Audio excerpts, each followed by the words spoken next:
nosso tema é aspectos trabalhistas e penais na pandemia. Nós temos a doutora Beatriz Abral e a doutora Isabelle Gravata. A doutora Beatriz Abral é doutora em Direito, professora da pós-graduação da Estácio, professora da graduação do Mackenzie Rio, convidada da Fundação Getúlio Vargas, advogada e autora de livros. A doutora Isabelle Gravata é doutoranda em Direito, professora da Mackenzie Rio e autora de livros. Doutora Beatriz, doutora Isabelle, estão me escutando? Sim, boa noite. Estamos sim, boa noite a todos. Boa noite, estamos sim. Muito obrigado por vocês estarem aqui, tá? E estamos todos ansiosos com a fala de vocês, tá? Como é que vocês desejam fazer? Acho que nós podemos ir fazendo tipo um bate-papo, né, Isabelle? E ao final podemos responder algumas perguntas. Sim. Vamos, Joia. Está com vocês, tá? Bom, muito obrigada pelo convite de todos da ABAME. Obrigada em especial à professora Fátima, que nos fez aí diretamente o convite. É um prazer estar na noite de hoje aqui ao lado de uma professora de Direito do Trabalho, Processo do Trabalho, que é a professora Isabelle Gravatá, que tanto nos honra aqui com a sua presença. E, para dar início, eu gostaria também de apresentar a professora Isabelle, que é coordenadora da Mackenzie Rio, coordenadora adjunta da Mackenzie Rio.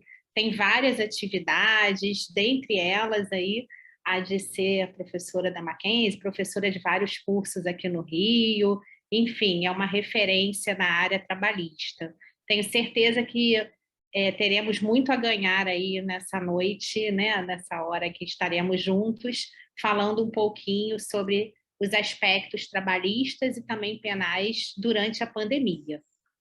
Professora Isabelle, gostaria que você iniciasse falando para nós sobre os aspectos trabalhistas, que tivemos muitos, como, por exemplo, o teletrabalho, que todos nós, inclusive eu, fui brindada com ter que dar aulas online, eu até já fazia algumas aulas online, mas gravadas no estúdio, tivemos que nos adaptar a isso, era o empregador falando conosco quase 24 horas por dia, enfim, passamos aí, né, a ser realmente expert em internet, em computador.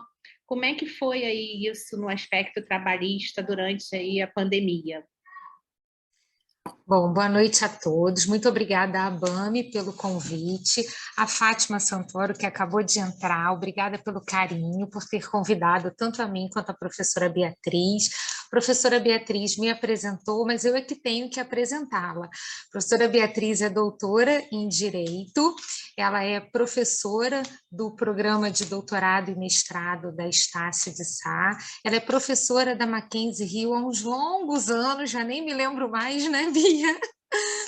Autora de livros, professora de cursinhos preparatórios para concursos, mas acho que assim, o finalzinho do currículo dela é o que vale mais. Nós somos grandes amigas, então eu sou uma grande admiradora da professora Beatriz, então é uma honra poder falar ao lado dela, principalmente misturando as nossas disciplinas. É um assunto muito interessante, né? A gente está aqui falando da pandemia e está falando de aspecto trabalhista e aspecto penal, mas para ambas as áreas, e acredito que para a Fátima também na área de família, isso pesou tanto, isso fez tanta diferença, como as relações mudaram, como a gente teve que repensar tudo, a gente teve que se recriar, se reinventar, a gente teve que entender que o trabalho precisava ser remoto, né? Então, é muito bom a gente poder partilhar esse momento aqui, as nossas experiências, e nessa multidisciplinariedade, né? A gente poder falar um pouquinho de cada aspecto. A professora Beatriz começou assim me perguntando como é que foi na área trabalhista, porque eu também virei uma professora online e foi tudo tão diferente, porque nós estávamos acostumadas a transmitir aulas, a gravar aulas, a dar aula em EAD, mas não foi isso que aconteceu. Então, eu queria contextualizar um pouquinho para vocês a respeito da área trabalhista, do teletrabalho, e que, assim, de forma bem interessante, para vocês perceberem a importância disso agora, recentemente, final de março, dia 25 de março, a gente teve uma medida provisória falando a respeito do teletrabalho. Por quê? Porque, vejam só, inicialmente o Brasil não tinha nada de teletrabalho. A gente ficou durante muitos anos completamente órfãos de legislação.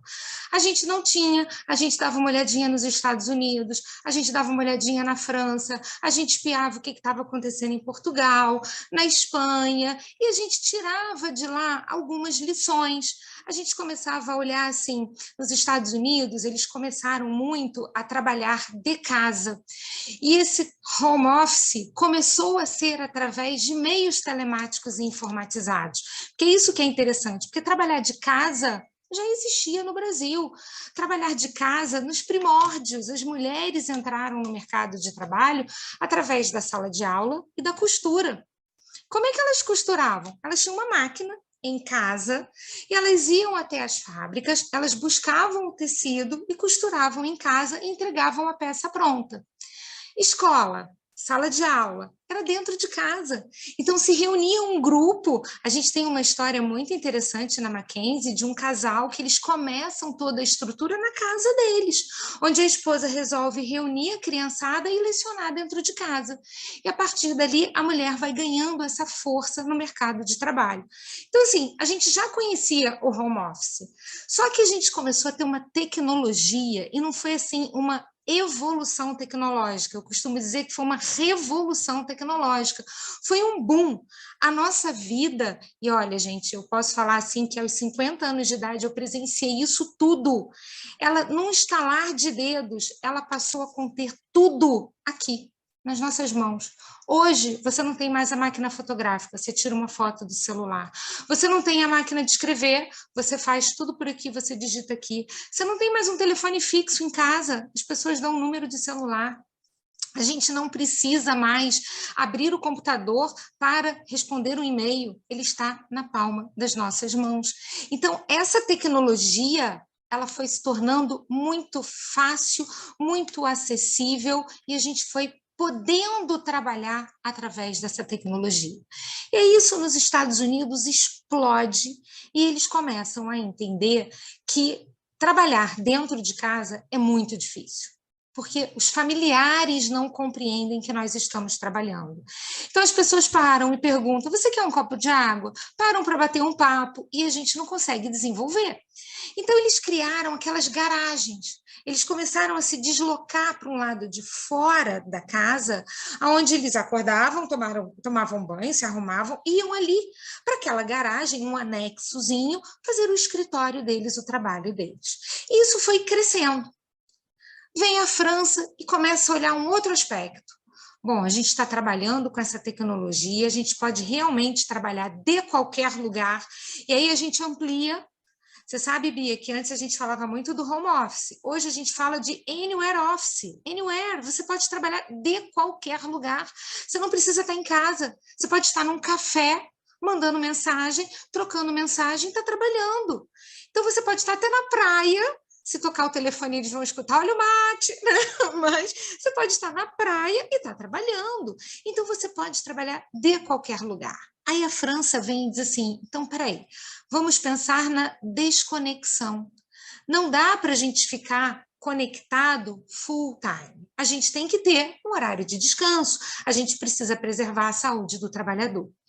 Aí você imagina, em meio a esse cenário, Bia, em 2017, o Brasil, dá aquele estalo e fala assim, peraí, eu não posso ainda nem falar em desconexão, porque eu não pensei ainda na conexão. Eu preciso regulamentar o teletrabalho. E aí a gente escreve na CLT sobre o teletrabalho, foram assim as primeiras linhas, né, a respeito do tema. A gente tem um artigo 72A, que aí ele vem B, C, D, falando do teletrabalho, mas de uma forma muito cruel, eles também pegam um artigo da CLT e inserem o teletrabalhador dizendo assim, não se aplica ao teletrabalhador limite de jornada. não se aplica o capítulo da duração da jornada de trabalho. Então, o teletrabalhador, ele pode ser acionado a qualquer hora, porque ele não tem hora noturna, ele não tem horas limitadas, então ele não tem horas extras, porque as extras elas são aquele além do seu limite, você não tem limite, ele não tem o dia de repouso. Então, como é que fica isso? Não, mas espera aí, só um dia, pelo menos, ele tem que ter, porque a Constituição garante, tudo bem, mas ele se encaixa naquele preferencialmente aos domingos ou não? Como é que fica? Então, foi uma legislação que veio em 2017 e a gente parou para refletir. Como é que a gente vai aplicar isso na prática? Bia, você sabe que no direito, quando eu falo assim, 2, 3 anos, eu estou falando de uma legislação muito nova. A gente, assim, com 2 anos de legislação, porque ela entra em vigor no final de 2017, para você ter uma ideia, essa lei foi publicada em setembro, entrando em vigor em novembro. A gente passa o ano de 2018, o ano de 2019, em março de 2020, vem a pandemia. A pandemia faz assim, vocês estão olhando para essa lei? Agora vocês vão ter que aplicar, na marra, porque eu preciso colocar todo mundo dentro de casa. E você, para não parar o país, na verdade o mundo não pôde parar, nós vamos manter as atividades de forma remota. Então, a gente vai passar a viver o teletrabalho. Então, olha que loucura, a gente tinha uma legislação, quer dizer, durante muito tempo a gente foi até órfão de legislação, não tinha nada, a gente cria uma legislação pensando como é que eu vou colocar isso em prática e, de repente, a gente tem que pegar aquilo que a gente tem e, na marra, aceitar e vamos embora, porque senão as empresas vão fechar e o país vai parar. Então, a gente vai continuar trabalhando nesse formato. E é claro que a gente teve que se adaptar e a legislação também. Então, foi um período de regulamentações muito específicas. Eu não sei como é que aconteceu no direito penal, mas as medidas provisórias que falavam a respeito do estado de calamidade, elas falavam assim, olha, autoriza o teletrabalho. E não precisa nem ter um período para você comunicar ao empregado, é de imediato. Olha, e o teletrabalho sem limite de jornada. E olha, você também pode pactuar aí com o patrão como é que vai ser feita a manutenção dos aparelhos, não é uma obrigação do patrão, não. Então, as medidas provisórias que vieram, elas vieram num formato, assim, acentuando o que estava na CLT e dizendo, não tem jeito. Essa vai ser a forma da gente continuar uma rotina trabalhista, se adaptando a um formato de teletrabalho, que não foi o ideal, não foi. Eu não sei você, eu não sei a professora Fátima, mas eu falo por mim, eu fiquei esgotadíssima, porque nós não estávamos preparados para prestar esse tipo de serviço. É um serviço que cansa muito. Ah, mas ele tem vantagens? Sem sombra de dúvidas. A gente pode acordar e dar aula descalço, dar aula de chinelo, dar aula de bermuda, bota uma camisa e tá ótimo. A gente pode acordar em cima da hora. Eu tinha aluno que falava assim para mim, professora, nem escovei o dente, vim correndo para a aula, no intervalo vou escovar o dente. Eu falava, menino, se tivéssemos no presencial, não tinha como fazer isso, né? Então, assim, você tem um lado positivo, mas também teve um lado muito difícil de adaptação. Então, assim, a legislação, ela teve que correr por conta do que a gente estava passando. Então, a gente teve, assim, uma rápida mudança na lei. A gente teve que se adaptando àquele momento, àquele formato. O que a gente tinha em 1943 não servia para 2020. O que a gente teve em 2017 não servia para 2020. Não dava tempo, tinha que ser numa virada de chave muito rápida. Então, com isso, a gente que tinha, assim, 5, 6 artigos falando de teletrabalho, como um casinho daqui, outro dali, passou a ser a regra em massa. Em massa. Para tudo quanto é que é tipo de trabalho. E causando até algumas polêmicas. Eu pergunto a você, Bia, como é que uma doméstica pode prestar um teletrabalho? Aí vem uma medida provisória, converte em lei, e eles dizem assim, mas espera aí, se for uma mulher grávida, essa não volta para o presencial, continua no teletrabalho. E ele diz assim, uma mulher grávida, quer dizer, qualquer empregada, inclusive a doméstica. Eu respondia tanto essa pergunta, porque eu dizia assim, gente, olha só, a mesma dúvida de vocês é a minha. Essa legislação, ela não conseguiu pensar em todas as categorias. Como é que um doméstico trabalha através de teletrabalho? Quer dizer, ela vai usar a máquina de lavar da casa dela, se é que ela tem, o micro-ondas, o fogão, a geladeira da casa dela e fornecer as quentinhas para a gente, mandar a roupa limpinha para cá. Como é que vai ser isso, né? Então, foi uma fase muito complicada de alguns, assim, não poderem realmente cumprir o que estava ali na lei, e outros tantos que se adaptaram e que eu até acho que vão vir num movimento sem retorno. Vão vir num movimento, sabe, Bia, em que não vai ter mais o presencial. Acho que para determinadas funções, determinadas profissões, isso vai se tornar realmente um facilitador e uma boa mão de obra. E para outras vai ser o oposto. Vai ser assim, não, a minha experiência serviu para dizer assim, isto não é produtivo, isto não dá certo, não dá para fazer teletrabalho. Agora, Bia, antes de eu falar de mais algumas coisas, de mais alguns direitos, vamos misturar um pouquinho para não saturar o pessoal? Fala para mim da parte do direito penal. O que você sentiu na pandemia que foi mais impactante? O que mudou? Eu penso tanto na violência doméstica, né? Eu tive lendo alguns casos e percebi que o convívio é muito difícil, né? A gente tem casamento, a gente tem filhos e a gente se deu conta que a gente não tinha convívio. Né? Assim, eu tenho 2 filhos, a Bia tem um filho, nós somos casadas, e eu tinha vezes que eu ligava para a Bia e falava assim, Bia, eu já não aguento mais ouvir mãe, porque era mãe para tudo, então era de enlouquecer. E tinha dias que eu olhava e falava assim, meu pai do céu, nunca vi tanto meu marido na vida. Eu falei, eternas férias, a gente convivia intensamente, era manhã, tarde, noite, era o café da manhã, era o almoço, era o jantar, eram os problemas, era o trabalho, era tudo.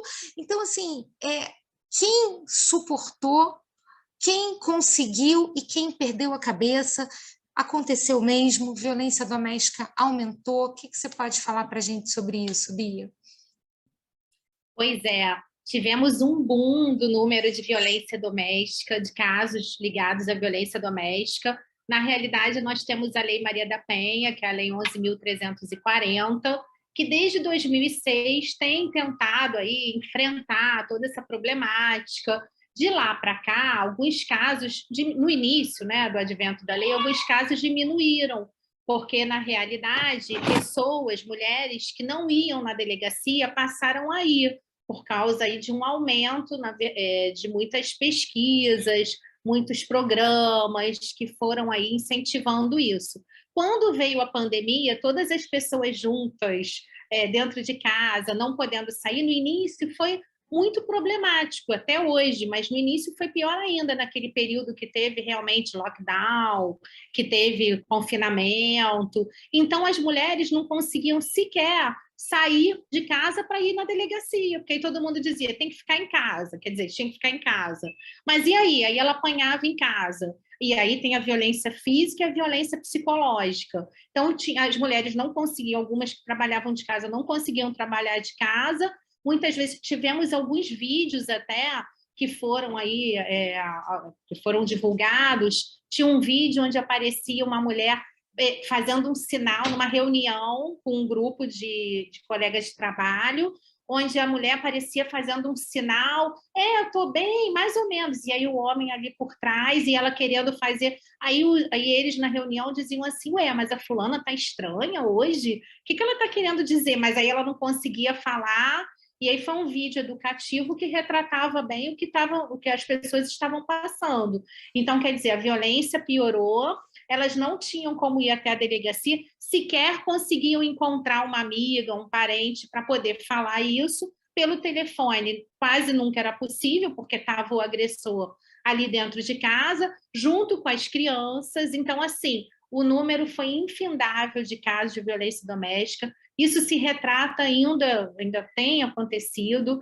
As psicólogas, assistentes sociais que permanecem aí, que funcionam nos juizados de violência doméstica, não deram conta de todo o trabalho, porque, na realidade, o trabalho estava sendo feito também virtual, né? Sequer o tribunal estava aberto fisicamente.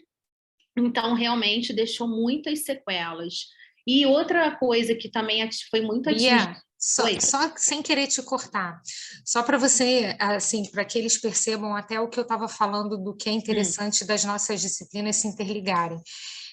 Eu, como advogada, eu presto muita consultoria para a empresa e começaram a divulgar esses vídeos em reuniões, né, mostrando assim nas próprias reuniões como é que era o comportamento, pedindo para que se tivesse uma percepção maior do comportamento do empregado, da empregada, para que se entendesse o que estava acontecendo dentro de casa, né? E aí algumas empresas resolveram fazer um regulamento específico para esse caso de pandemia. Então, a gente tem, assim, o regulamento interno da empresa com algumas regras, às vezes até do vestuário. Eu costumo contar da minha cunhada que trabalha num banco estrangeiro que ela não pode mostrar o ombro, né? Isso está no regulamento interno e é uma regra. E se ela mostrar o ombro, se ela tiver com uma camiseta mostrando o ombro, ela pode ser demitida por justa causa. Isso é considerado uma falta grave. Então, assim, o regulamento serve para isso. Vamos dizer quais são as nossas regras aqui. E eles criaram, para esse período pandêmico, regulamentos específicos com regras de conduta numa reunião. E aí se combinava a história do fazer um X na mão e se levantar assim na reunião para sinalizar. Quer dizer, várias formas de se tentar proteger a mulher dentro daquela reunião de trabalho. Tipo, como eu não tenho a quem pedir esse socorro, então vamos começar a dar esse alarde e ver o que a gente consegue fazer. Então, isso foi uma coisa muito interessante. Eu passei a conversar direto com os empresários, com os empregadores, e dizendo assim, olha, é importante a gente ter esse cuidado. Acho que essa é uma regra que, se vocês colocarem dentro da empresa, isso vai fazer a empresa dar aos empregados um conforto, né, para a reunião. E diria até mais, até para abrir a câmera, né? Então, assim, a gente sinalizava que era necessário abrir a câmera para se ter uma percepção do que estava acontecendo naquele ambiente. Então, sem querer te cortar, mas já te cortando, só para dizer que realmente isso foi, assim, muito marcante nessa época, né? O empregador, ele precisou ter essa sensibilidade de que uma reunião de trabalho poderia ser um mecanismo de denúncia, poderia ser uma forma dela dar aquele grito, aquele pedido de socorro. Exatamente. Tivemos casos até de mulheres que estavam mais maquiadas do que costumavam estar, aí os colegas de trabalho acharam aquilo esquisito, então, quer dizer, aí começaram a suspeitar, quer dizer, de início não, mas depois começaram a suspeitar, será que ela está com alguma marca, alguma coisa? Outras pessoas, tivemos também muitos problemas relacionados à questão emocional, que todos sabemos, né, depressão, enfim, desânimo. E aí, com isso, fazia com que a família ficasse, de certa forma, desestruturada e não conseguisse, evidentemente, produzir o que deveria.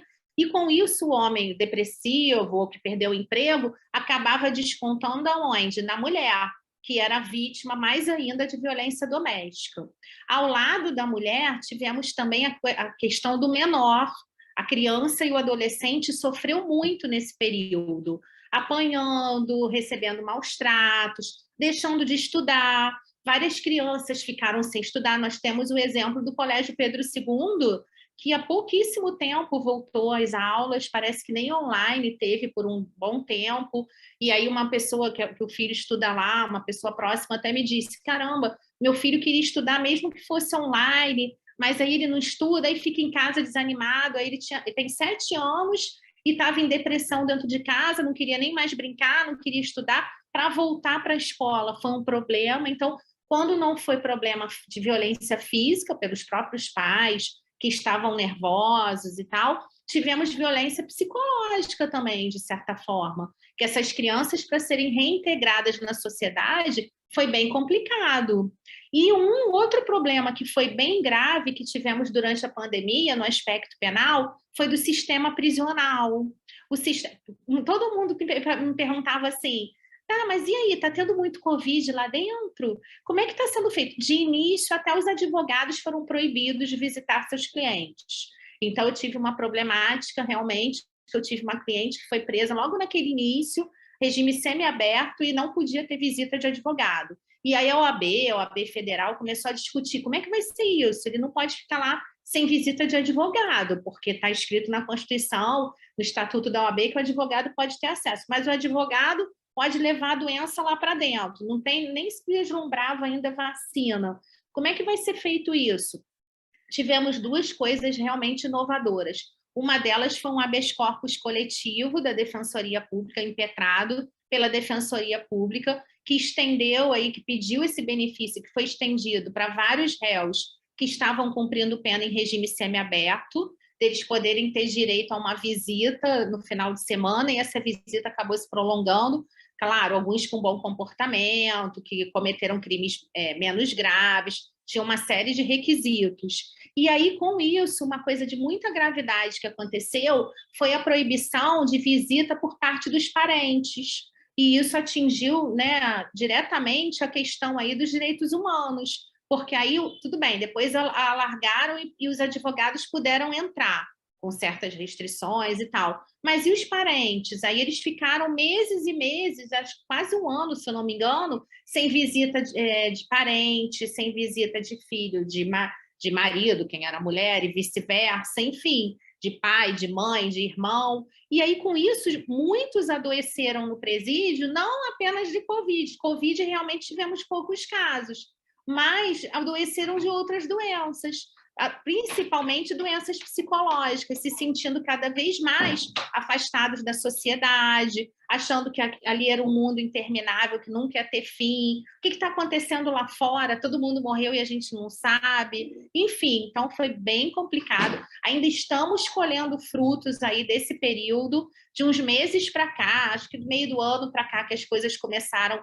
a se normalizar mais, mas com certeza foram sequelas aí que não só no Brasil, né, mas que vários países ao redor do mundo estão tentando estudar como vai ser feito isso, que tipo de programa realmente que pode ser feito para amenizar essa questão psicológica, tanto do preso, como do menor, como aí da mulher, que, enfim, não é só um processo criminal que vai resolver isso, não é só um processo ou ir para a delegacia de criança vítima, mas tem muito mais coisa envolvida aí nessa questão, com certeza.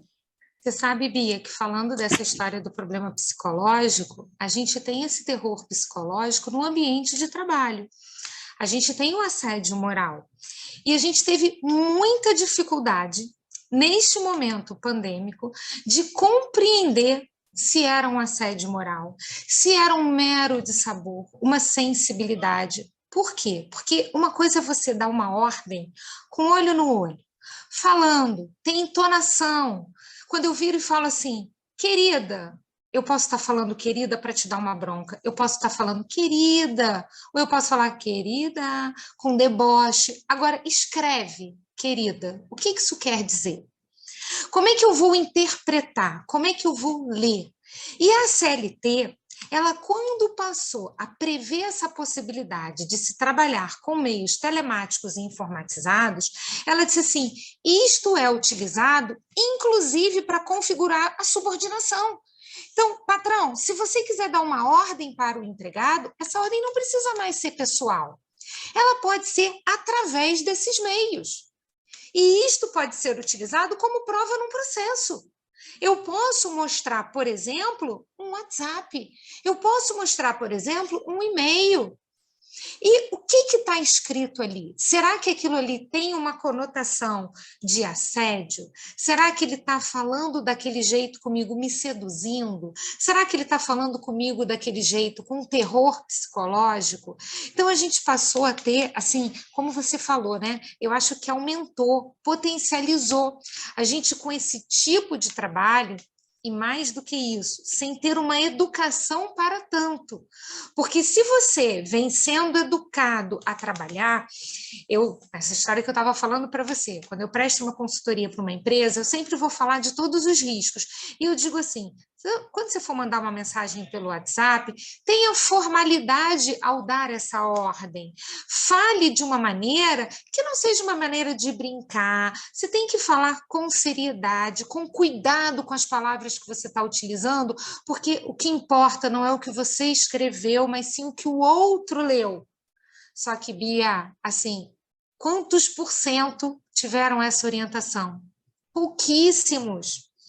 A maior parte continuou utilizando esses meios telemáticos e informatizados como utilizavam no dia a dia, como utilizavam para falar com um amigo. E agora a questão não era mais essa, era uma ordem do superior hierárquico para o seu empregado, era talvez o empregado respondendo ao seu patrão. Então ele tinha que saber como dar essa resposta, porque você tem os dois lados, você pode ter o patrão cometendo com esse empregado um terror psicológico, mas você pode também ter um empregado insubordinado. Nós tivemos vários casos de insubordinação, de empregado que dizia assim, eu não vou atender a mensagem do WhatsApp, eu não vou atender o telefone celular. Está me ligando fora do meu horário de trabalho. Mas lembra o que eu disse a você? Foi um momento. E olha, Bia, assim, muito importante. Pessoal, assim, de coração, é uma medida provisória do dia 25 de março. A gente sequer sabe se ela será convertida em lei. Se convertida for, eles vão mexer em algumas coisas. Essa redação nova, ela é interessante. Ela dá a possibilidade de controle de jornada de trabalho, tá? Mas se passar a vigorar como lei, a gente vai dizer, beleza, deu certo. Se não, vamos voltar ao que vigorou durante a pandemia, que era você não ter limite de jornada. Então, se o patrão te ligava, Bia, imagina o seu telefone celular tocando às 11 horas da noite. Você imagina o seu diretor ligando para você para dizer assim, olha, amanhã de manhã a gente vai fazer uma palestra que vai ser aula magna. Então, você tem que direcionar todos os seus alunos para o link tal. Se você não tivesse atendido essa ligação, se você não respondesse essa mensagem, você estava sendo insubordinado. Só que na sua cabeça, 11 horas da noite não é seu horário de trabalho. Então, para você, peraí, mas o meu horário de trabalho lá é de manhã, agora eu estou trabalhando em outro lugar, é meu horário de descanso, é meu horário de estar com a minha família. Ficou muito confuso, porque a gente, de uma hora para outra, foi para dentro de casa. Então, essa parte psicológica, essa parte de relação humana, foi um grande desafio. Foi como a gente falou da violência doméstica, como a gente falou da relação dos pares em casa. Eu me lembro conversando com alguns professores, eles falando do número de divórcios, de separações, né? Por quê? Porque o convívio foi efetivamente intenso. Foi o desafio, né? Vamos ver se esse relacionamento vai dar certo. Pandemia foi o grande desafio. E na relação trabalhista, nesse tipo de contrato, de contato com o seu patrão, em que no contrato você não imaginava que de uma hora para outra você ia estar full time trabalhando. Você não ia estar só online, você ia estar full time online. Porque ainda tem essa, né? Como desligar o telefone celular? Por que desligar o telefone celular? Você não quer me atender? Então, olha como isso tudo é uma questão de interpretação. E aí isso começa, na Justiça do Trabalho, a dar problema, porque mandam embora por justa causa, e o empregado, por sua vez, vem para a Justiça e diz assim, olha, não me manda embora não, eu apenas estava respeitando meu horário de trabalho. E aí a gente passa a ter um julgado que tem que dizer assim para o sujeito, olha, você tinha que ter respondido ao seu empregador. Porque por este formato de trabalho, você está conectado. O seu mecanismo hoje é de uma conexão full time, com uma legislação Isabelle, que te coloca nessa posição. Desculpa te interromper, eu queria saber, eu ia te perguntar isso. E aumentou muito o número de demissões, né, evidentemente, e a Justiça do Trabalho deve estar com maior volume ainda de processos. Abarrotada, primeiro porque a gente teve um grupo grande de empresas fechando. Eu gosto de utilizar como exemplo o Starbucks, que é uma rede internacional e que no mundo fechou um número absurdo de lojas. Mas por quê? Era o que eu estava falando de você se reinventar. Tudo bem, a gente foi para dentro de casa dando aula. Agora, você pede um cafezinho pelo aplicativo? Você pede a entrega de um cafezinho? Então, esse tipo de loja de empreendimento não deu para ficar online. Você tem algumas que não era só o café, você tinha ali uma entrega de torta, de comida, então ele fez uma entrega, um delivery. A gente teve uma rede de japonês, o Gourmet, que não tinha delivery.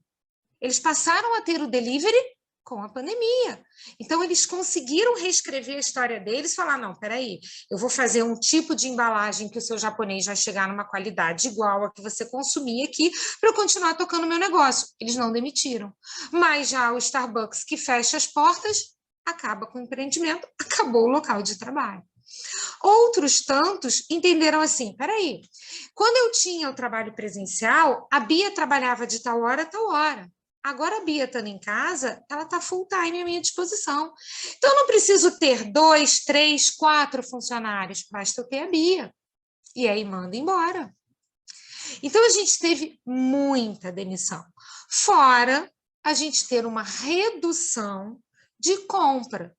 As pessoas começaram a ficar com medo. Com a doença, você gasta o seu dinheiro com remédio, você gasta o seu dinheiro com o médico, você passa a ter a telemedicina, que também é um formato de trabalho, né? E aí você não compra mais a roupa, você não compra. Então, aquele consumo que a gente tinha reduziu muito.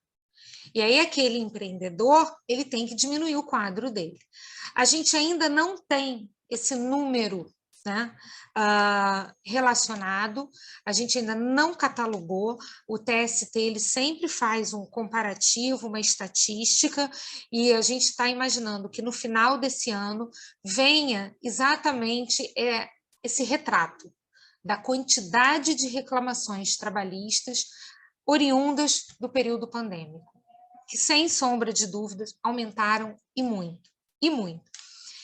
Outro problema, Bia, aumentaram neste novo formato. Entre em contato com o advogado pelo sistema, pelo telefone, manda para ele um e-mail, ele ajuiza a reclamação eletrônica, o PJE, que virou o nosso, ao invés de processo judicial eletrônico, pesadelo judicial eletrônico, porque sobrecarregou. O advogado passa a lhe atender assim, coleta sua documentação e a audiência passa a ser virtual. Mas nem todas as varas do trabalho estão fazendo audiência virtual. Nesse ponto, Bia, você que é do crime, né? Eu acho que a Justiça Federal foi uma das pioneiras a fazer a teleconferência, né? A oitiva de testemunhas, a parar com essa história de precatórios. A gente não tinha isso na Justiça do Trabalho. Então, a gente está tendo tá? Uma dificuldade muito grande desse retorno ao presencial, porque ficou um acúmulo de audiências de instrução. Como é que você vai ouvir testemunha numa casa onde ele não tem um Wi-Fi, onde ele não tem nem um 4G, ainda é um 3G, onde ele fala do telefone celular dele, onde ele tem que estar isolado, mas tem alguém do lado dele batendo papo com ele? Como é que o juiz controla esse ambiente múltiplo? Né? Sala de audiência, ambiente único. Pandemia, a sala de audiência se multiplica. A sala de audiência passa a ter um pedacinho na casa de cada um. A ponto de, eu me lembro de uma audiência trabalhista, a testemunha está no bar. Foi assim que abriram a possibilidade de você começar a sair de casa, e aí ele está num bar. Aí você vai dizer assim, não, para, Isabela, ele estava lá bebendo? Não, não, não. Sabe o que ele falou? Eu em casa eu não tenho Wi-Fi. E aqui nesse bar tem Wi-Fi gratuito, então eu estou utilizando o Wi-Fi do bar. Mas a cena era ele e um monte de cachaça pendurada atrás. E essa era a testemunha que ia ser ouvida. Então, assim, olha o quanto complexo ficou para o juiz ter essa percepção de mentira, de olho no olho, com uma audiência virtual. Então, muito se reteve, muito se adiou, e agora está sendo Deus nos acuda, né? A gente está tendo audiências já marcadas para 2023. Imagino como deve estar sobrecarregado, né? Nossa, É uma novidade para a gente. Foi o que eu falei, eu acho que assim, para o criminal, vocês estavam nesse caminho. Uma teleconferência para vocês, uma videoconferência para vocês era ótima. Estava perfeito, o sujeito preso, sabe-se lá onde, o sujeito... Ótimo. Era até seguro. Semana passada mesmo, eu fiz uma audiência que o réu está preso na Colômbia, vai fazer de lá, e aí, mas assim, para mim já é natural, porque na Justiça Federal nós já fazíamos, cada testemunha num lugar, videoconferência, eles já têm toda a plataforma. Então, hoje, algumas já têm retornado para o presencial, mas ele está deixando, os juízes estão deixando a critério de cada advogado e cada parte. Tem cliente que vai para o escritório, faz junto com o advogado. Raramente o cliente prefere fisicamente lá para ir só para estar presente, e a maioria já participa com o advogado e pronto. Mas realmente, assim, já estava nos moldes, né, da Justiça Federal. A Justiça Estadual, algumas varas têm feito já presenciais. O que eu tive de experiência negativa foi o seguinte: alguns juízes não estão deixando ficar muitos advogados na sala, o que gerou um problema para a OAB. O Estatuto da OAB prevê que o advogado pode ter acesso a qualquer processo, a qualquer sala de audiência, e saiu uma resolução do Tribunal de Justiça do Rio de Janeiro, onde afirma que cada escritório só pode mandar um advogado, não pode ter estagiário assistindo, pela lógica. Aí me parece que agora, semana passada, que ia ser modificado de novo, e mais de um advogado poderia estar presente. Então, até aconteceu de uma audiência estagiária comigo, mas que era importante, que ela ia levar alguns documentos, e a estagiária ia carregar a pasta do advogado, tô brincando. Mas... Eu brinco dizendo que são os escraviários. Na lei trabalhista, eles não têm direitos, só obrigações. Eu falo, gente, é verdade. Se vocês pensarem em qualquer categoria assim que sofre, é o estagiário. Esse tem poucos direitos. Nós já fomos e sabemos como é, né? E olha, Bia, aproveitando o gancho da nossa brincadeira, agora com a medida provisória, foi autorizado ao estagiário exercer o teletrabalho. Porque também se questionava, porque ele não é um seletista, ele não é um trabalhador que tenha uma lei específica, ele tem uma regra de estudar e estar aprendendo aquilo que ele está em sala de aula ouvindo na prática, né? O estagiário é isso, é a prática da sala de aula. Então, agora essa medida provisória, ela vem com clareza dizendo assim, olha, estagiário, você pode exercer o seu estágio no formato de teletrabalho. Então, assim, até isso, a gente que é do escritório modelo de faculdade, a gente sabe, né? Uma dificuldade muito grande. Como é que a gente vai fazer essa parte prática com eles, né? Então, essa medida provisória agora, você vê, depois da pandemia, porque aí a gente para e pensa, bom, o que a gente vai precisar, né? Regulamentar, como é que vai acontecer, o que ficou parado, eles lembraram dos estagiários e inseriram. E durante a pandemia, eles sofreram. Só interromper um pouquinho. Claro! Tá excelente a palestra, está empolgante, está passando um filme na nossa cabeça. Eu nem me apresentei no início. Eu sou Daniel Martins, tá? Estou vice-presidente hoje. A doutora Alessandra, presidente, pediu para desculpá-la pela ausência, mas ela teve um contratempo e não pode participar. E eu estou vendo que a Fátima Santoro já está aqui, mas eu sei que a Fátima vai entrar em aula dentro de minutos. Então, eu gostaria só que a Fátima cumprimentasse vocês e depois a gente continua, porque está muito bom. Estou vendo também vários associados aqui, entendeu? Estou muito contente com a presença de todas. Estou vendo aqui a nossa ex-presidente Ana Luísa, entendeu? Entre outros nobres, Emílio, nosso tesoureiro, né? Tesoureiro é sempre nobre, né? E entre outros, tá? Não vou dar o nome de todos para não pecar e faltar alguns. Fátima, é contigo. Puxa, obrigada, desculpa. Eu estou com o microfone da outra sala. Aí o teletrabalho. Olha, gente, enlouquecida. Não é? É verdadeiramente uma loucura, meus amigos. Não quero interromper, já interrompendo. Eu quero agradecer muito, muito, né, o carinho, né, de vocês, da nossa querida Beatriz e da Isabelle, por estar aqui prestigiando a nossa ABAME. Eu estou assim, muito triste, porque eu queria ficar até o final, mas eu estou entrando realmente daqui a 5 minutos, eu tenho que entrar em sala. Né? A Bia sabe, estávamos juntas até mais ou menos 1 hora atrás, né, Beatriz? Verdade. Estávamos juntas no trabalho também, mas na Presidente Vargas, até eu chegar na Barra, foi uma verdadeira loucura. Nem troquei, ó, Bia, você me viu, ó, não deu nem tempo. Cheguei, entrei no meu escritório, que eu queria cumprimentá-las e agradecer. Realmente, a dobradinha está excelente, né? Fora de muito conteúdo, mas com uma linguagem muito gostosa, né? Fácil compreensão. Né? Então, eu só quero mais uma vez agradecer demais a vocês, pedir desculpas de não poder ficar para o encerramento, mas não vai faltar oportunidade. Nós fazemos sempre os nossos eventos presenciais e agora híbrido, né? É a nova realidade. Todas as nossas palestras e cursos vão ser agora sempre híbridos. Então, fora a gente tem as palestras, nós temos os cursos, temos os nossos congressos, e eu vou ficar muito feliz, né? Eu, o doutor Daniel, nosso vice-presidente, a doutora Alessandra, presidente, e todos os associados aqui presentes, de tê-las no ENAI, que é o nosso encontro nacional. Já estou pensando aqui numa oficina, né? Algo assim bem bacana, para tê-las conosco, sem sombra de dúvida.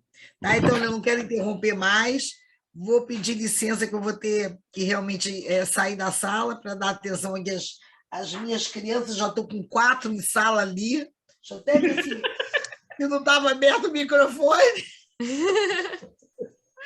É doideira. Mas eu já tinha avisado a Bia que, infelizmente, eu teria essa aula, né, hoje e não poderia ficar até o final.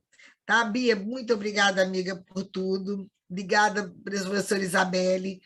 E conto com vocês em breve. E podem tocar com o doutor Daniel aí, tocando a nossa ABAME. Então, Daniel, muito obrigada pela oportunidade. Nós é que agradecemos. Conta com a gente vai estar presencial aí com vocês, sim, tá? Com certeza. Vai ser um prazer imenso. Imenso. Obrigada pelo convite e pelo carinho, viu? Estaremos juntos. Muito obrigada, querida. Estaremos juntos sempre. Beijo. Tchau. Tchau. Mas, Isabelle, voltando aqui, nós tivemos uma proliferação de crimes na pandemia. Então, crimes que já existiam, obviamente, no Código Penal, mas que começaram a surgir muitos casos. Então, por exemplo, tinham casos no início de pessoas que saíam na rua e estavam contaminadas, e aí, de propósito, estavam com raiva, agressivos, queriam contaminar outras pessoas. Então, as delegacias começaram a ter que fazer registros e foram vendo que não davam conta de tantos registros. Crime de epidemia, do artigo 267 do Código Penal, crime de infração de medida sanitária preventiva, que nós temos um outro tipo penal, artigo 268. Chegamos ao ponto de ter venda de álcool gel que não era tão verdadeiro, que era de mentira. Imagina, daquele início... Adulterar o álcool gel, olha isso, gente. Que aí são crimes contra o consumidor, crimes contra a saúde pública. Logo no início, não sei se vocês lembram, não tinha máscara para vender, quando todo mundo quis, né, começou a achar, a ver que era importante usar máscara.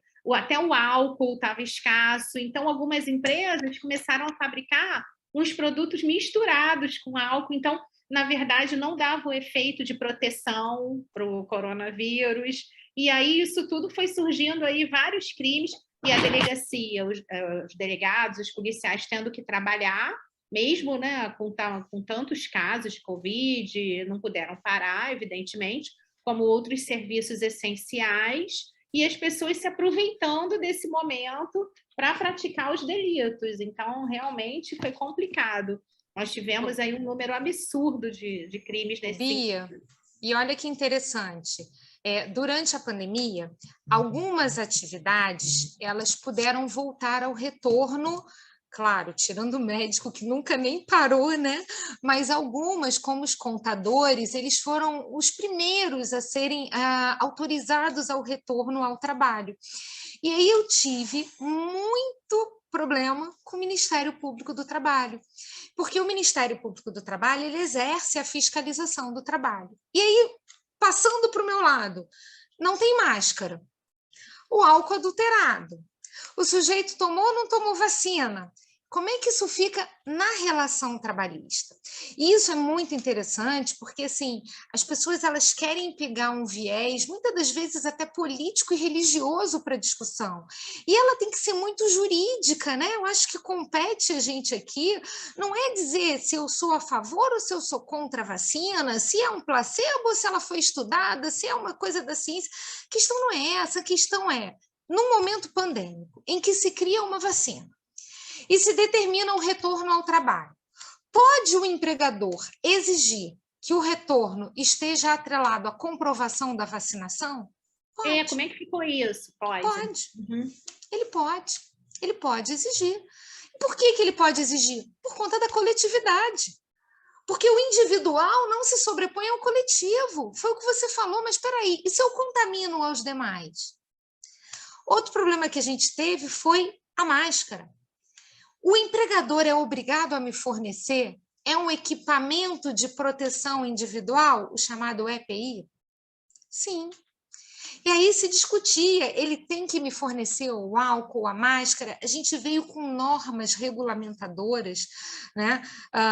Se você observar, recentemente eles disseram que o uso da máscara passou a ser facultativo.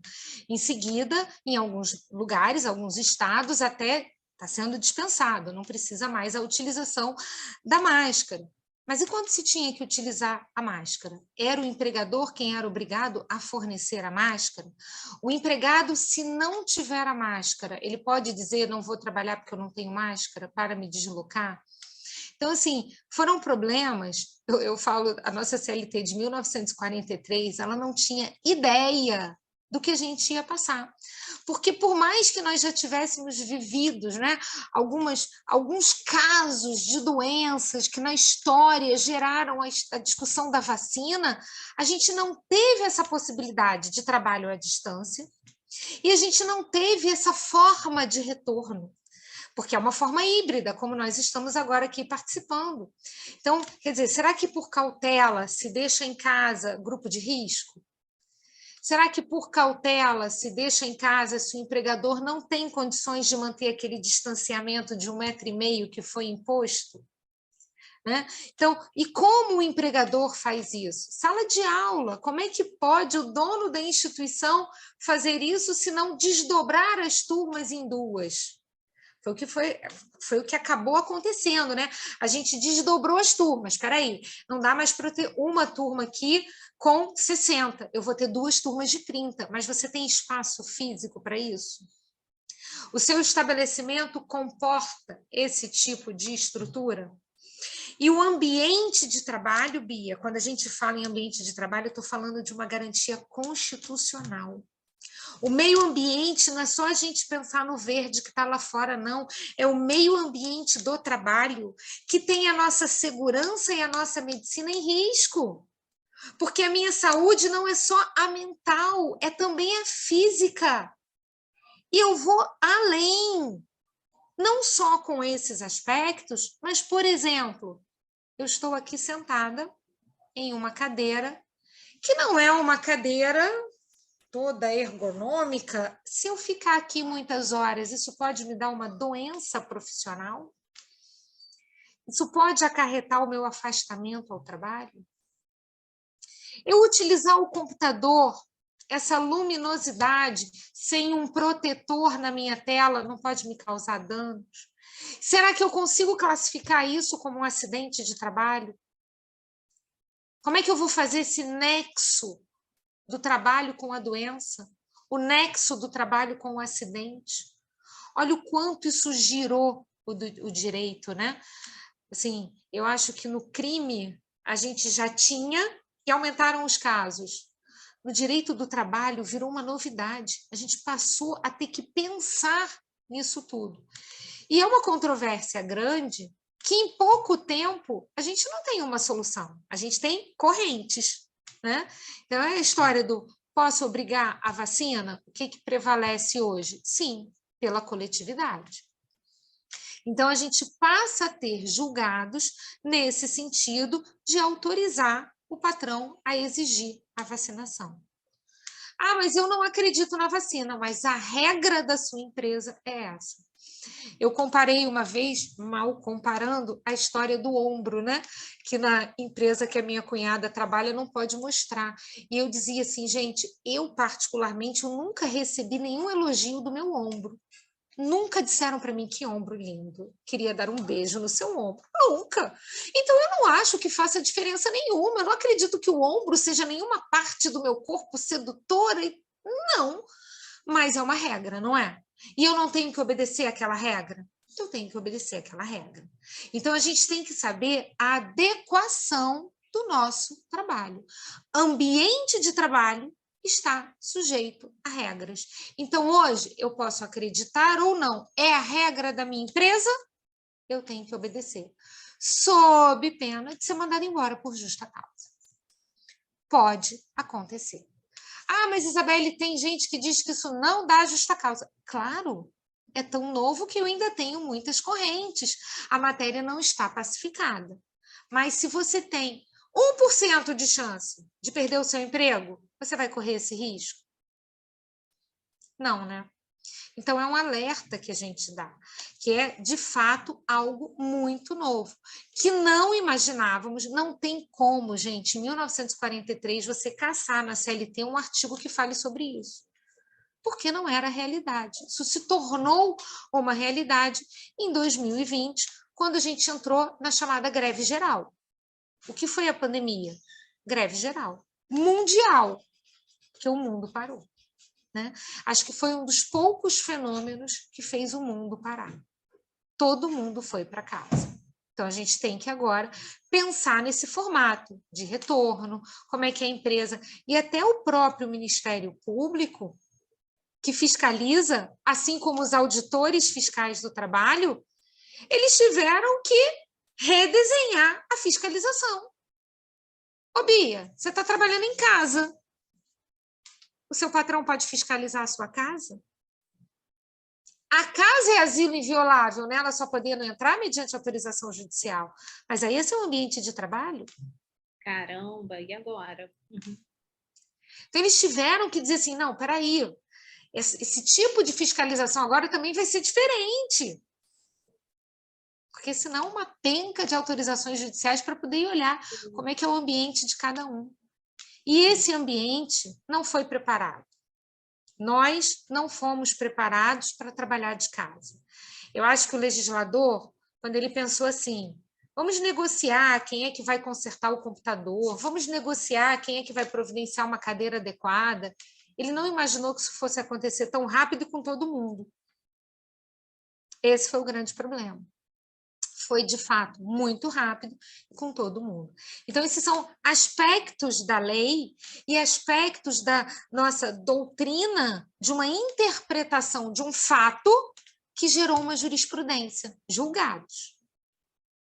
E que futuramente podem vir a se tornar uma súmula vinculante, podem vir a se tornar uma lei, né? Então, a gente não sabe como vai ser o futuro. Muito do que aconteceu na pandemia foi medida provisória e provisória mesmo. Acabou ali a eficácia e acabou. Tá? Então, por isso, regra própria para um momento especial. Muito bom. Esse tema vai longe. Olha como é que se liga aí, né, diretamente o direito do trabalho e o direito penal. Para nós entendermos tudo, para sabermos quais são as situações que temos que lidar. Aí o empregado fica subordinado, é mandado embora, daqui a pouco dá um tapa na cara do patrão, aí vai parar no juizado especial criminal, enfim, essa interdisciplinariedade aí realmente muito forte. Olha, Bia, o que a gente viu de gente escrevendo desaforo para o patrão e dizendo assim, não, mas eu não escrevi nada demais. E eu falo, pelo amor de Deus, olha o que você está escrevendo.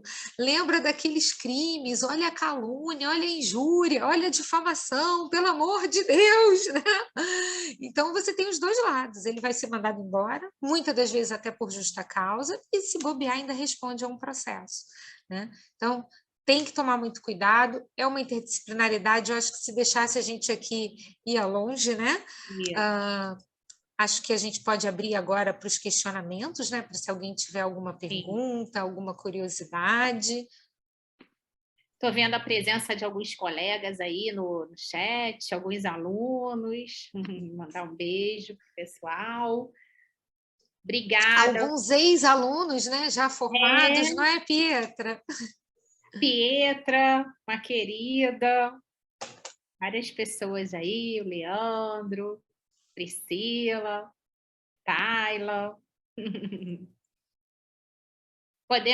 Estamos aí à disposição, então, obrigada, e estamos à disposição para quaisquer questionamentos. Pode perguntar via áudio, Joyce. Oi, estão me escutando? Sim.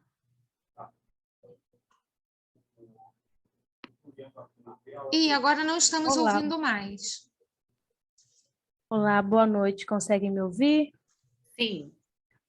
Minha dúvida, nesse caso, vai ser para a professora Beatriz, na parte que a senhora falou em relação à questão da violência doméstica, dessa convivência, e teve essa questão do lockdown, que todo mundo não tinha para onde ir. Mas eu queria que a senhora pudesse falar um pouquinho em relação a como que ficou essa questão prática nesses casos que tem a violência, e como é que você vai fazer para separar o parceiro, tirar ele de dentro de casa, sendo que não poderia sair, teve essa questão do presídio. Como é que ficou mais ou menos isso assim na prática, professora? Sim, boa pergunta, Joyce. Então, na prática, eles começaram a falar em televisão, em rádio, distribuir cartilhas, aquilo que a professora Isabelle falou, de formas de se chegar à autoridade. Então, colocar um X aqui na palma da mão, ir até uma farmácia, ou pedir por exemplo, eu peço um produto da farmácia, um remédio, e aí quando a pessoa da farmácia vem me entregar, eu escrevo um bilhete, claro, se der, né, dizendo que estou em perigo, que preciso de ajuda, e os condomínios, as empresas, as lojas, né, algumas que estavam abertas, principalmente farmácias, hospitais, já estavam cientes, era realmente regulamentado e era distribuído para eles essa forma aí que poderia chegar até eles. Eu sei porque, por exemplo, eu tenho um amigo que é tabelião e o cartório estava trabalhando, fechado, mas em sistema de plantão, um funcionário trabalhando, o resto remoto, e ele recebeu umas 2 ou 3 comunicações sobre isso. Na primeira delas, ele até me ligou e disse assim, caramba, Beatriz, o que eu faço, doutora? Eu recebi aqui um comunicado, a mulher está em perigo, não sei o quê. E aí, logo depois, isso foi divulgado para vários outros locais. E aí não, simplesmente você liga para a delegacia, ou então manda um e-mail, tinha um e-mail que dava para mandar direto, como se fosse um registro online, dizendo que ele recebeu essa comunicação na data tal, por parte de uma pessoa, que estava no endereço tal, que foi dar entrada num registro, enfim, e com isso, assim, ainda que, né, devagar, as coisas iam caminhando. Hoje o STF entende que a ação penal nesses crimes é pública e incondicionada, o que significa que qualquer pessoa do prédio, da redondeza, que saiba daquele crime, pode denunciar. Então, por exemplo, no meu condomínio mesmo, tinha lá embaixo, no térreo, e no elevador tinha um cartaz falando sobre a questão aí dos maus tratos, violência doméstica, e como poderia ser feito para denunciar. Eu tive uma cliente, por exemplo, que começou a ir lá, quando ela não aguentava mais, ela começou a gritar, falando, eu não estou aguentando mais, você briga comigo todo dia. Aí um vizinho ouviu e foi até a delegacia, ou ligou, não me engano, se eu não me engano, e 5 minutos depois, a patrulha Maria da Penha, que existe, foi até o local e realizou a prisão em flagrante. Então, assim, ainda que o número tenha aumentado, os juizados de violência doméstica, as delegacias de mulheres, conseguiram alguns mecanismos para fazer com que isso fosse aí realmente adiante, fossem feitos registros, fossem feitos aí de certa forma, fosse caminhando aí, né, para uma coisa melhor. Tá bem? Joyce, tem uma coisa muito interessante. Ao mesmo tempo que a gente tinha toda uma dificuldade, você também tem um outro aspecto em que, assim, talvez a mulher, numa outra situação, estivesse tolerando muito mais. com esse convívio tão intenso, chegou uma hora que ela passou a gritar. Então, a gente também passou a ter um número grande de denúncias, e de casos que, assim, não passaram a acontecer com a pandemia. Não, eles já vinham acontecendo, só que ela vinha relevando, ela deixava para lá, ela ficava... Mas agora não, chegou assim, olha, estou no meu limite. E aí ela gritou. Num primeiro momento, foi complicado. Delegacias fechadas, a gente penava, né, Bia? A gente, cada vez que ouvia um caso, a gente, como fazer e tal. Mas depois foi essa patrulha, foi tudo muito voltado a essa educação de denuncia mesmo, vamos embora, eu vou te ajudar. E aí todo mundo se interligou, você vê, os síndicos passaram a colocar isso em elevador, começaram a ter essa percepção, eram as pizzarias fazendo essa propaganda, você recebia pizza, denuncie, tal. Então eu acho que a gente também ganhou essa voz nesse momento, né? Por conta de ter tido esse apoio. Não foi um momento em que as portas se fecharam da delegacia e a gente ficou a ver navios, não. Claro, não foi logo no primeiro mês. No primeiro mês estava tudo fechado, mas eles se tocaram, peraí, não posso deixar de dar esse apoio para a sociedade. E aí a coisa foi fluindo a ponto da gente ter um número enorme hoje de denúncias. As pessoas não ficam mais caladas. Verdade. Acho que temos uma pergunta do Carlos Henrique. Deixa eu ler aqui o chat. Carlos Henrique vai fazer por áudio ou pelo chat? Boa noite. Boa noite. Está me ouvindo? Estamos. Então, a minha pergunta é para a professora Isabelle, com relação a essa obrigatoriedade da vacina e a dispensa pelo empregador. A minha dúvida é a seguinte: muitas pessoas não estão se vacinando por causa das reações da vacina. Esse argumento de não se vacinar por causa dessas reações é válido? Somente mediante atestado médico, Carlos Henrique.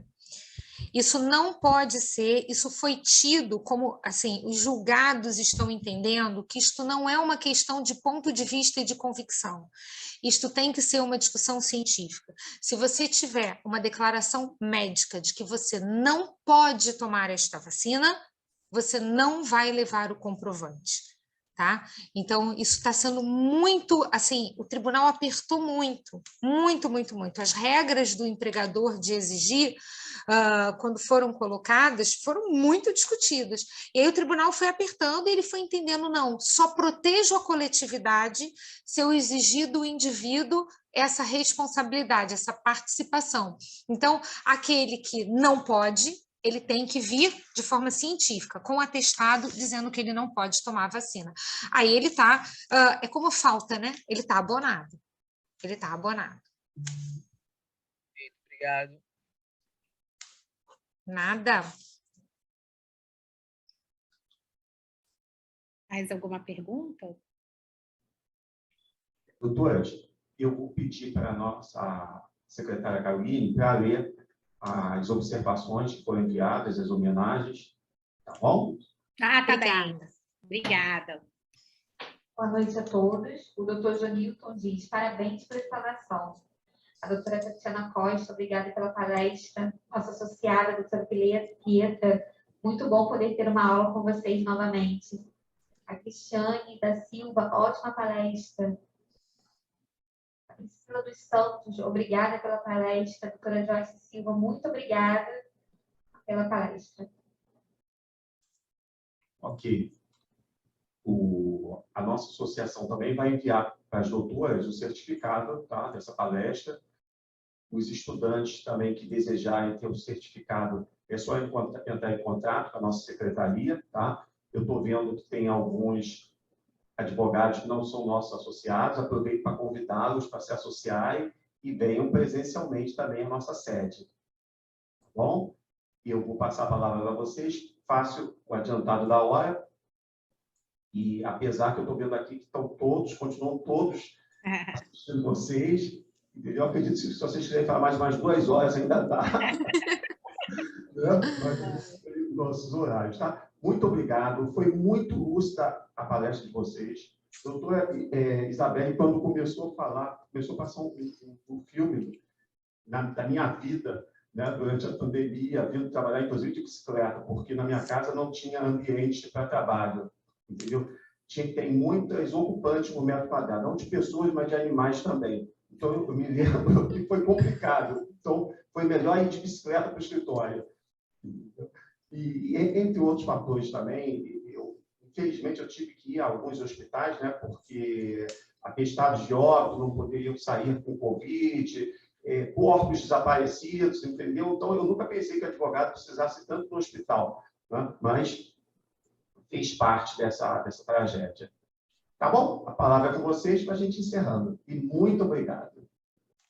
Quero agradecer a ABAME, agradecer as suas palavras, doutor Daniel, agradecer a todos vocês que participaram, que estiveram aqui com a gente. O tema é desafiador, eu acho que principalmente porque ele toca no que todos nós vivenciamos. Então, falar de algo que a gente quer opinar, né? A gente quer assim, não, mas espera aí, isso não é certo, isso não é justo.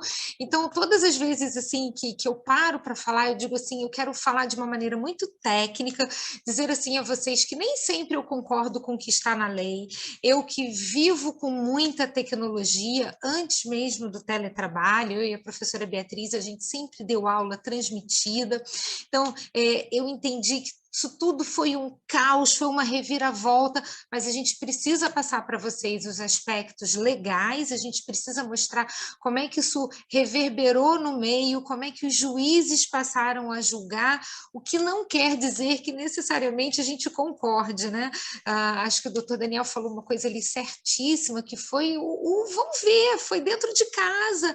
Nós tivemos vários alunos que disseram assim, professora, como é que eu posso assistir a aula e o meu filho no mesmo horário? Aí eu falei assim, olha, eu estou olhando aqui para minha casa, eu estou na sala, o meu marido está no escritório, minha filha está num quarto e meu filho no outro. Então, ainda bem que a gente tem esses cômodos aqui, porque se a gente estivesse morando num quarto e sala, não dava, porque eram 4 pessoas fazendo coisas completamente diferentes no mesmo horário, né? Então, foi muito cruel para a gente, até por conta de misturar o medo da doença. Eu que tive por 2 vezes, foi uma loucura, tive meu marido internado, tive meus 2 filhos também com Covid, então, assim, eu acho que a gente passou por um período que foi um atropelo, foi um furacão, mas estamos aqui, estamos com saúde, estamos olhando agora para trás, com um panorama de vamos aprender com tudo o que aconteceu, para que não que venha acontecer novamente, mas para que a gente saiba lidar com essa nova realidade.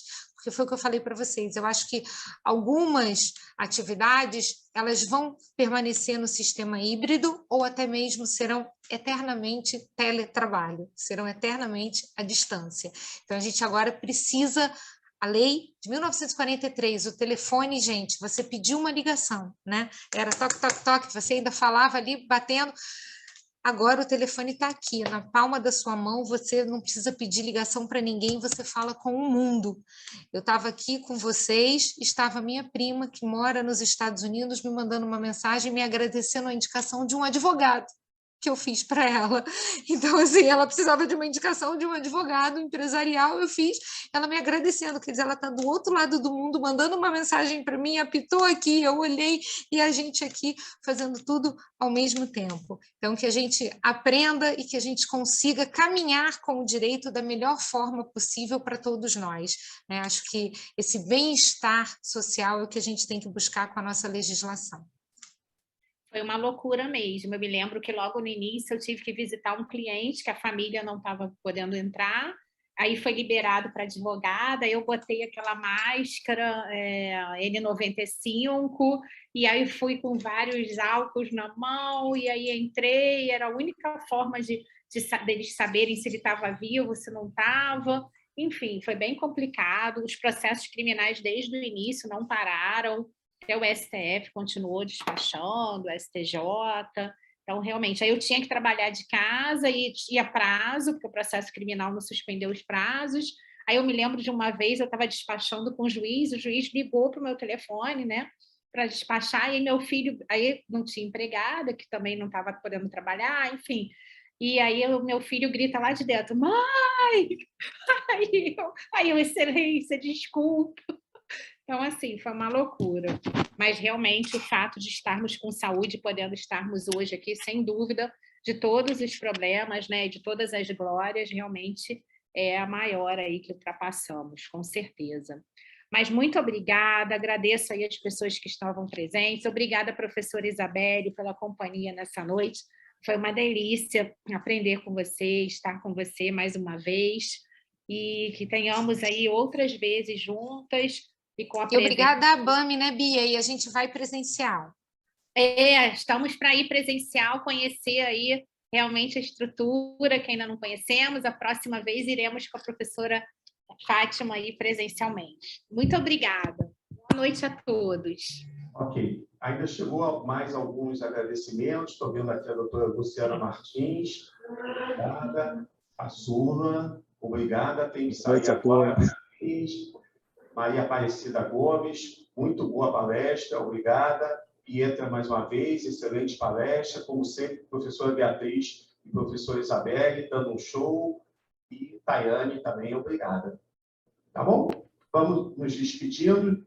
Obrigado a todos os abamianos pela participação, tá? E lembrando que amanhã tem o curso do doutor Haroldo. Boa noite a todos. Boa noite. Boa noite. Obrigada, pessoal. Tchau, Boa noite tchau. a todos.